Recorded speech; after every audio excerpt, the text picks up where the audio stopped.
आपण बघत आहोत रोकटोक मराठा चॅनल. ज्या भडगाव पाचोरावासियांची उत्कंठाशी गेला पोहोचलेली की ती निवडणूक आपली साधारणतः 21 डिसेंबरला होणार आहे.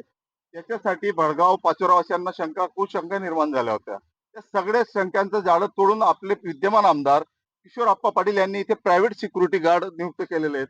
इथे कॅमेरे देखील लावलेले आहेत. हे VSA सिक्युरिटी वाले दादा आहेत. दादा, तुम्ही कधीपासून इकडे काम करताय? आम्ही 1 तारखेपासून करतोय.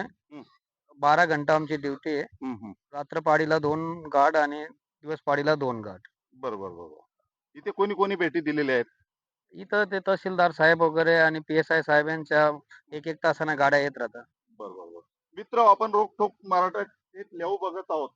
या ठिकाणं जी सिक्युरिटी आमदार महोदयांनी ठेवलेली आहे, ती सिक्युरिटी आपण बघत आहोत. इथे चिडी मुंगी देखील येऊ शकत नाही. एकंदरीत इथे बघत असताना की जी काही चर्चा आणि अफवा होती, त्या चर्चा आणि अफवांना पूर्ण आमदार महोदयांनी पूर्णविराम दिलेले आहे. इथे 24 तास सिक्युरिटी ठेवलेली आहे. ती सिक्युरिटी अगदी खडे पहारेकरी आहे. इथे बंदूकधारी आहेत. सगळं सुव्यवस्था, कायदा सुव्यवस्था इथे पालन होते. यासाठी मी विठ्ठलराव मराठे, रोकटोक मराठासाठी जळगाव, बडगाव. धन्यवाद.